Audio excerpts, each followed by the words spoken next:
Mutual fund की इन बातों को जाने बगैर यदि आप भी इसमें इन्वेस्ट करते हैं तो बहुत जल्द ही अपना लॉस करा के सारा पैसा निकाल लेंगे और फिर म्यूचुअल फंड को ही गालियाँ देंगे। तो अगले कुछ मिनटों में मैं आपको ऐसी बातें बताने वाला हूं जिससे आपका पोर्टफोलियो डबल हो जाएगा और आप इससे लॉन्ग टर्म वेल्थ बना पाएंगे। तो चलिए शुरुआत करते हैं।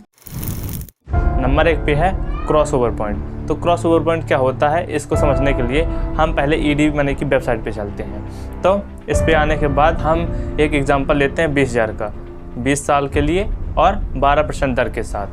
तो जब इतना हम 20 साल तक इन्वेस्ट करेंगे तो हमारा कुल अमाउंट देखिए बनता है 1,84,00,000 और हमारा टोटल इन्वेस्टमेंट है 48 लाख और रिटर्न जो है 1,36,00,000 है। तो इसको हम समझते हैं ग्राफ से। तो आप ग्राफ में देखते हैं 2 कलर हैं, जो नीला कलर है वो आपके दिखाता है इन्वेस्टमेंट को और जो दूसरा कलर है वो दिखाता है आपके रिटर्न को कि कितना आपको रिटर्न मिला। आप ध्यान दे रहे होंगे कि शुरुआती दौर पे आपका इन्वेस्टमेंट अमाउंट बहुत ज़्यादा है और रिटर्न बहुत कम ही है।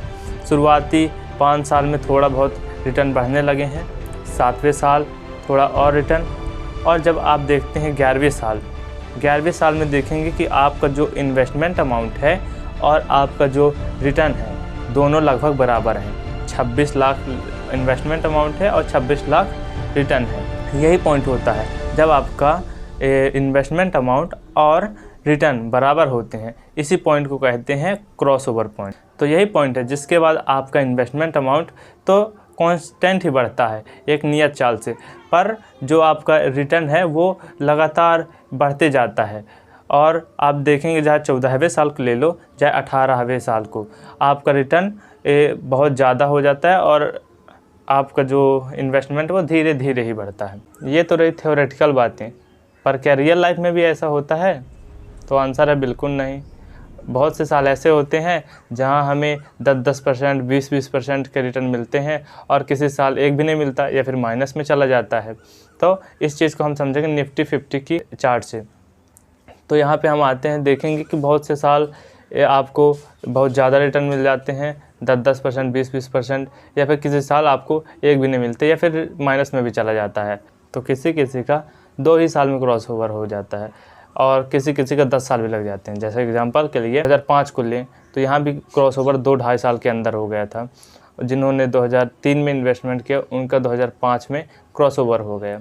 और चाहे 1990 का ले लें तो जिसने उस 1990 में इन्वेस्टमेंट किया उनको 1992 में क्या पोर्टफोलियो में क्रॉस ओवर हो गया है। तो ऐसा होता क्यों है?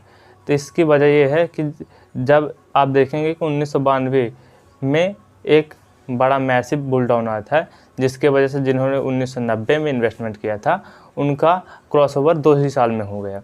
और ऐसा ही हुआ था 2005 में जब एक मैसिव बुल डाउन आया था, तो जिन्होंने 2003 या 4 में इन्वेस्टमेंट किया था उनका क्रॉसओवर 2 ही साल में हो गया।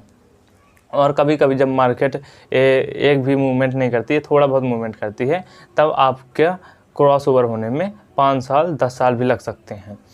पर एक बात तो कन्फर्म है कि क्रॉसओवर होता है और क्रॉसओवर होने के बाद आपका इन्वेस्टमेंट काफ़ी स्पीड से ग्रो होने लगता है। तो नंबर 2 पे आता है स्टेप अप SIP। इसमें होता ये है कि आप हर साल अपने इन्वेस्टमेंट अमाउंट को 10% के दर से बढ़ाते जाते हैं। फॉर एग्जांपल के लिए यदि आप इस साल 10,000 रुपये इन्वेस्ट करते हैं तो अगले साल से 1,000 बढ़ा के 11,000 हर मंथ इन्वेस्ट करेंगे। तो इससे होता ये है कि इस छोटे से चेंजेस में आपका जहाँ पे 1 करोड़ आपको रिटर्न मिलने वाला होगा वहीं आपको वो डबल हो जाता है। इसलिए क्योंकि आपकी सैलरी हर साल बढ़ती जाती है, इसलिए अपने इन्वेस्टमेंट अमाउंट को भी धीरे धीरे एटलीस्ट 10% की दर से बढ़ाते जाएं। तो जल्दी से रिकैप करते हैं। तो पहला है कि बिना क्रॉस ओवर हुए आप अपने इन्वेस्टमेंट को बाहर मत निकालिए, क्योंकि एक्चुअल जो रिटर्न बनते हैं वो क्रॉस ओवर होने के बाद ही बनते हैं। और नंबर 2 पे आता कि SIP, स्टेप अप SIP, जहां आप हर साल कम से कम 10% दर के साथ अपना इन्वेस्टमेंट अमाउंट बढ़ाते जाते हैं। धन्यवाद।